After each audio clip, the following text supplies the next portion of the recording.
Global skill development mission में आपका स्वागत है। पिछले सेशन में हमने देखा किस प्रकार से हमने जॉइंट्स की जानकारी ली एक ब्रीफ इंट्रोडक्शन के रूप में। इस सेशन से हम शुरुआत करने वाले हैं, बारी बारी से एक एक जॉइंट को देखेंगे और देखेंगे किस प्रकार से प्रैक्टिकली आप इसे इम्प्लीमेंट कर सकते हैं। तो ये सबसे पहले बात करते हैं सबसे पहले टाइप इनर जॉइंट के बारे में। इनर जॉइंट का अर्थ है जब आप एक से अधिक टेबल्स का डेटा मिलाएं, लेकिन उसमें लेफ्ट साइड का जो टेबल है उसके रिकॉर्ड्स और राइट हैंड साइड का जो टेबल है उसके रिकॉर्ड्स, वही रिकॉर्ड्स दिखाए जाएं जो आपस में कहीं ना कहीं एक दूसरे से रिलेटेड हैं, कॉमन हैं और किसी की पे बेस्ड हैं। जैसे एग्जांपल के लिए यहाँ पे आप देखें तो कुछ स्टूडेंट्स हैं और यहाँ लाइब्रेरी में देखें तो कुछ बुक्स हैं, तो इनमें वही रिकॉर्ड दिखाए जाएं जिन स्टूडेंट्स ने बुक इशू करवा रखी हैं। तो इस तरह से दोनों रिकॉर्ड हमारे पास आ जाएंगे। ग्राफिकली इसे रिप्रेजेंट किया गया है, जैसे कि उदाहरण के लिए वो स्टूडेंट जिन्होंने बुक इशू नहीं करवाया है उनका रिकॉर्ड ना दिखाया जाए, और इसी तरह से उन बुक्स का रिकॉर्ड ना दिखाया जाए जिन्हें किसी ने इशू नहीं करवाया। तो हमें दोनों तरफ से वही रिकॉर्ड देखने को मिलेंगे जो दोनों में कॉमन हैं, वही स्टूडेंट्स जिन्होंने बुक इशू करवाया है और वही बुक्स जिनको किसी स्टूडेंट ने इशू करवाया है। तो इसके लिए हमने यहाँ नीचे की तरफ एक क्वेरी एग्जीक्यूट करनी है। इस क्वेरी को हम प्रैक्टिकली देखेंगे करके भी, लेकिन सबसे पहले देखते हैं क्वेरी एग्जैक्टली कार्य कैसे करती है। तो यदि इन दोनों टेबल्स का डेटा अगर मैं मिलाकर देखना चाहूँ तो कुछ इस तरह का आउटपुट मेरे पास अवेलेबल हो जाएगा नीचे दी गई इस क्वेरी के साथ। और यहाँ पे यदि मैं चाहता हूँ कि आउटपुट मेरे पास आ जाए इस तरह से, तो वो किस प्रकार से आएगा। यदि आप ऊपर देखें तो एक लेफ्ट टेबल मैंने प्रयोग किया है जिसका नाम स्टूडेंट है, और राइट में एक टेबल प्रयोग किया है जिसका नाम लाइब्रेरी है। अगर मैं इन दोनों का डेटा देखूं और फील्ड्स की तरफ देखूं तो स्टूडेंट आईडी एक ऐसा फील्ड है जो इस टेबल में भी है, लेफ्ट में भी और एक राइट में भी।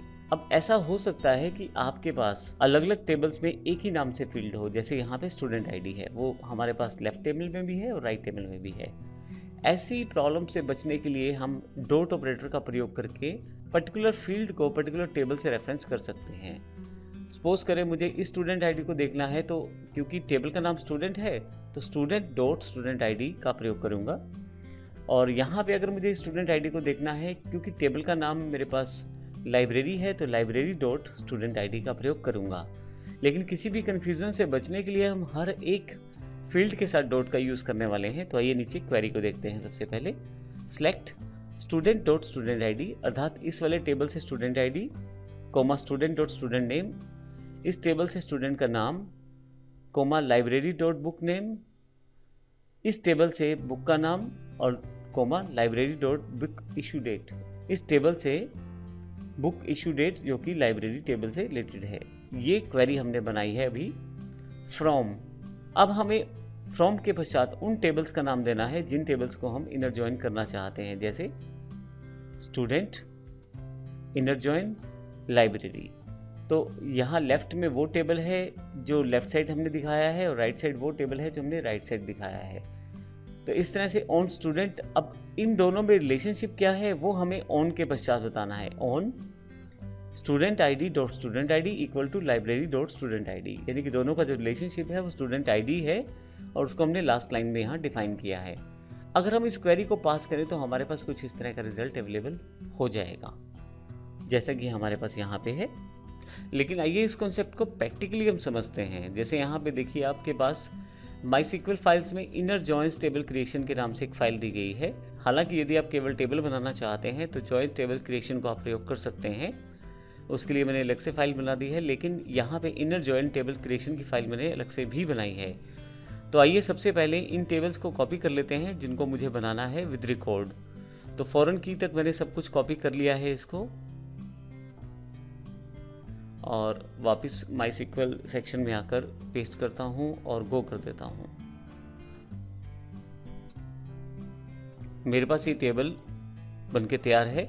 अगर मैं कॉलेज पे क्लिक करूं तो मेरे पास यहाँ दो टेबल दिखाए जाएंगे, लाइब्रेरी मैं नई टैब में खोल लेता हूं और स्टूडेंट नई टैब में खोल लेता हूं।